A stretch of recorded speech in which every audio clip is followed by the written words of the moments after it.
Perkenalkan, namaku Basuki. Sekitar pertengahan tahun 2006, aku melanjutkan SMP di salah satu pesantren modern. Sebenarnya aku tidak mau masuk pesantren, tapi ibulah yang bersikeras agar aku belajar ilmu agama di sana.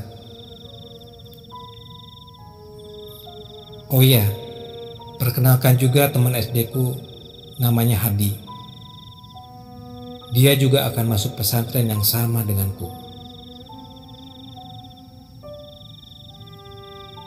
Pagi sekali mobil travel berhenti di depan rumahku. Ibu dari semalam sudah mengemas semua barang-barangku. Hanya ibu yang akan mengantar ke pesantren karena bapak sedang kerja di luar kota. Jadi monok juga kau? Mang Damin si supir menyeringai ke arahku. Jadilah Mang, jawab ibu menjawab. Dia tergopoh-gopoh membawa koper yang berisi pakaianku. Seorang kondektur dengan sigap membantu ibu, lalu memasukkan koper itu ke dalam bagasi mobil. Di dalam mobil tampak Hadi sedang duduk dengan wajahnya yang kecut. Mungkin ia juga dipaksa untuk masuk pesantren. Sepanjang perjalanan, aku coba membayangkan seperti apa kehidupan di pesantren. Semuanya pasti akan berbeda. Aku harus mulai hidup mandiri. Aku tahu alasan terbesar ibu memasukkanku ke pesantren tak lain karena aku sangat manja. Mungkin dia ingin mengajarkan padaku bagaimana hidup yang sebenarnya kalau tanpa orang tua.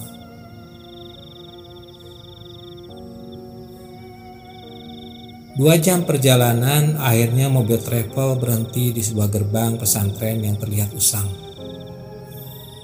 Kami disambut oleh para santri dengan senyum yang ramah. Mereka membantu ibu dengan membawakan barang-barangku. Siang ibu, atas nama siapa? Seorang wanita menyambut kami di depan kantor pondok. Basuki dan Hadi, jawab ibuku. Kamar anak kami di sebelah mana ya? Tanya ibunya Hadi. Perkenalkan, saya Ustazah Farihah. Jangan khawatir, Hadi dan Basuki nanti satu kamar ya, di kamar As-Salam. Rudi. Dia memanggil salah seorang santri yang berpakaian rapi berdasi. Tolong antarkan tamu kita ke kamar As-Salam ya, pinta Ustazah Farihah. Baik Ustazah, jawab santri itu. Ia lalu membawa kami semakin masuk ke lingkungan pesantren. Banyak sekali santri yang berlalu lalang membawa piring yang sudah terisi makanan. Nampaknya memang ini jam makan siang bagi santri. Yang membuat aku bingung adalah mereka semua berbicara dalam bahasa Arab. Aku tidak mengerti pembicaraan mereka. Sesampainya di kamar yang mereka beri nama As-Salam, kami disambut lagi oleh ketua kamar di sana. Satu kamar terdiri dari 15 orang termasuk ketua kamar. Aku masih ingat nama ketua kamarku, Kak Safrudin. Dia juga memang ramah, menasihatiku agar betah di pondok. Aku tidak yakin bisa beradaptasi dengan lingkungan yang seperti ini. Satu minggu di pondok aku mulai betah. Kakak kelasku baik sekali. Mereka mengajariku bahasa Arab dan Inggris. Aku punya program sendiri agar cepat bisa bahasa Arab. Setiap hari minimal hafal satu kosakata bahasa Arab untuk digunakan dalam percakapan. Suatu malam saat teman-temanku sudah tidur pulas dan lampu kamar sudah dimatikan, Aku malah tidak bisa tidur. Kubuka pintu lemariku lalu mengambil sebuah kamus. Pelan-pelan kulangkahi satu persatu temanku yang sedang berjejer tidur dengan pulas. Aku mendekat ke jendela untuk mendapatkan cahaya dari luar. Kubuka sendiri tirai jendela itu. Ini jam 2 dini hari. Dan pondok benar-benar sudah sepi. Kubuka lembaran kamusku dan menemukan sebuah kosakata migrofah yang berarti gayung. Kuucapkan kosakata itu berulang-ulang agar bisa diingat. Tiba-tiba dari luar kamar nampak bayangan seseorang melintasi kamarku. Jelas sekali tadi aku lihat itu bayangan seseorang yang menggunakan mukena. Mana mungkin malam-malam begini ada santriwati yang masuk kawasan santriawan. Kuintip dengan hati-hati dari balik jendela, namun tidak ada siapa-siapa di sana. Apa mungkin ada orang iseng? Tanyaku dalam hati. Aku kembali duduk di dekat jendela sambil bersandar ke dinding. Kubuka kembali kamus bahasa Arab itu, lalu menghafalkan kosakata migrofah yang berarti gayung. Migrofah, gayung, migrofah, gayung. Gumamku sambil memejamkan mata agar tetap ingat. Tiba-tiba ada seseorang mengetuk kaca jendela kamarku. Persis 3 ketukan. Siapa sih? Aku kesal lalu membuka tirai jendela itu, tapi tetap tidak ada siapa-siapa. Tak lama berserang perutku mulas, ingin buang air besar. Kuletakkan kamusku lalu beranjak pergi ke toilet. Lokasi toilet ada di paling ujung gedung ini. Saking tak kuat ingin buang hajat, aku lari terbirit-birit. Toilet di pondok berbeda dengan toilet pada umumnya. Jadi, dalam satu ruangan ada 11 toilet yang berjejer dan hanya disekat dengan tembok yang tidak terlalu tinggi. Sehingga kalau jongkok, maka teman yang sedang buang hajat di sebelah kita bisa terlihat kepalanya. Jadinya bisa buang hajat sambil ngobrol sama teman. Nah, malam itu aku langsung masuk ke dalam toilet dan buang hajat. Setelah selesai, aku baru sadar kalau emberku tidak ada gayungnya. Di samping kananku terdengar suara gemericik air dan bunyi gayung. Tapi aku tidak dapat melihat orang tersebut. Mungkin saja dia sedang tertunduk. Kak, boleh aku pinjem mikrofahnya enggak? Tanyaku. Kugunakan kosakata yang barusan kuhafalkan. Boro-boro mikrofah, kepala aja nggak punya. Jawabnya, dan jelas itu suara wanita. Aku berdiri melihat ke samping toilet itu. Benar saja, ada sosok tanpa kepala yang sedang jongkok di atas toilet. Aku pun lantas berteriak, lari terbirit-birit tanpa cebok. Santri di gedung itu sampai bangun karena teriakku sangat keras.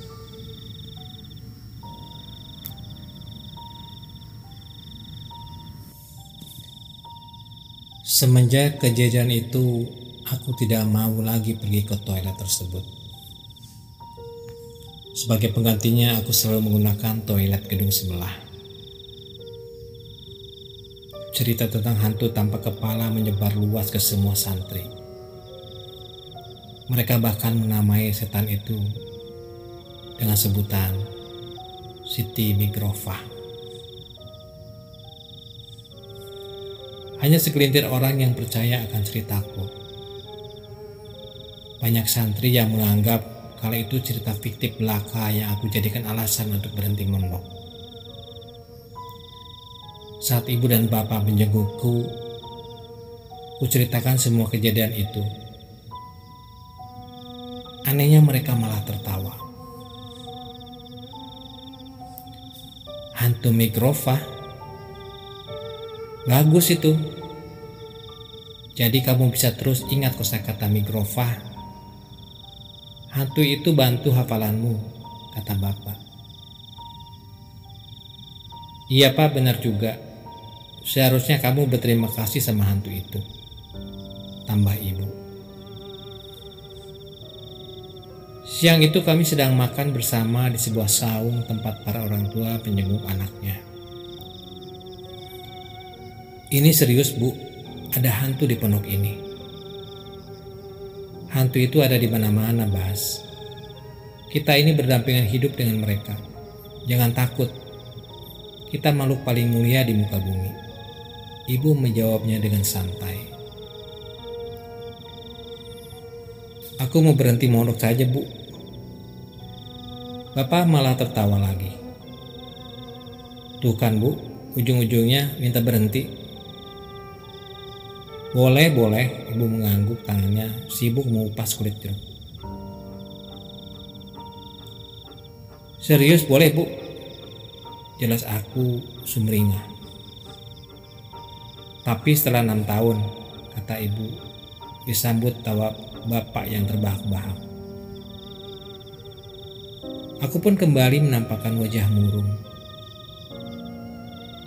Aku serius bu. Iya, ibu juga serius. Kamu nggak boleh berhenti mondok, belajar ilmu agama di sini.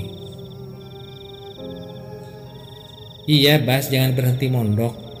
Ngapa mau kamu pintar ilmu agamanya? Biar nanti bisa mendoakan bapak dan Saib dan ibu kalau sudah nggak ada. Kau tahu, Bas, punya anak soleh itu adalah amal kebaikan yang pahalanya nggak akan pernah putus bagi kedua orang tuanya. Mendengar penjelasan bapak, aku pun tertunduk. Apa boleh buat, aku harus tetap melanjutkan perjalananku di pondok ini. Setelah selesai menjenguk, kuantar ibu dan bapak sampai ke gerbang pondok. Sesaat sebelum mereka pergi, bapak berkata padaku, jadilah anak yang soleh, Bas, kata bapak sambil tersenyum. Setiap malam, Ustazah Laila sering mengaji Al-Quran tanpa speaker di masjid pondok. Beliau memang salah satu ustazah yang sangat rajin. Malam itu, aku izin ke ketua kamarku untuk mencuci pakaian toilet di masjid. Dia selalu mengizinkanku asal jangan terlalu larut malam. Kebetulan saat itu tidak banyak pakaian yang aku cuci. Hanya 2 buah celana dan 1 baju.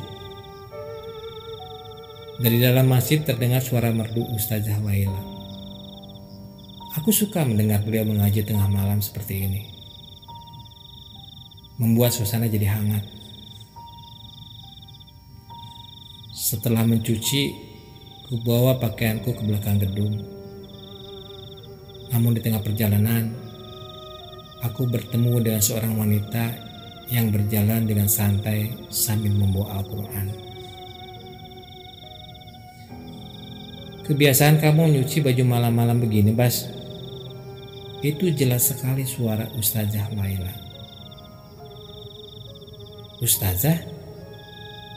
Bukannya tadi lagi ngaji ya di masjid? Orang saya baru mau ngaji. Udah sana cepat tidur. Udah malam. Besok harus sekolah, suruh beliau. Ustazah, sumpah tadi aku dengar suara Ustazah lagi ngaji di masjid.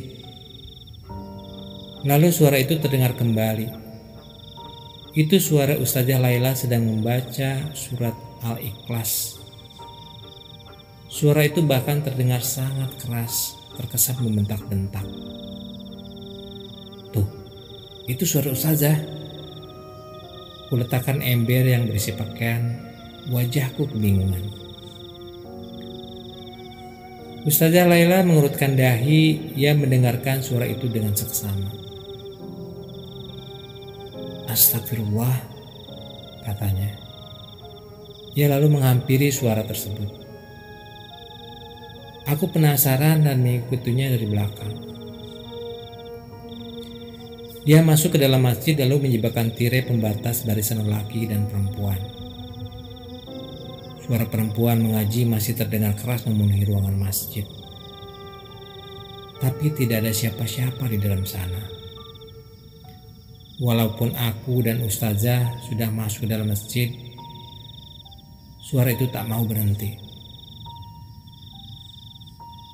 Basuki, cepat pulang ke kamarmu, pinta ustazah Laila. Malam itu benar-benar sangat menakutkan. Jin itu ada yang jahat, ada juga yang baik. Sebagian dari jin juga ada yang muslim. Ya bisa jadi apa yang kau dengar di masjid itu adalah jin muslim. Jadi janganlah takut. Aku menceritakan kejadian semalam pada Ustaz Didi. Dan dia menanggapinya dengan santai. Kamu jangan khawatir, jin itu tidak akan ganggu lagi. Dari mana Ustaz tahu kalau dia gak akan ganggu lagi? Nanti malam Ustaz bicara sama jin itu, katanya. Aku terkagum-kagum mendengar pernyataan Ustaz Didi. Dia memang terkenal sebagai Ustaz yang sakti. Itu baru segelintir kisah mengerikan yang pernah kualami di pondok. Yang paling aku ingat adalah tentang si Sandi. Dia adalah temanku satu kamar. Asalnya dari Tangerang.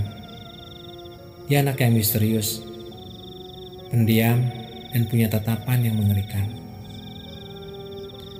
Nanti akan kuceritakan tentang anak yang menakutkan itu.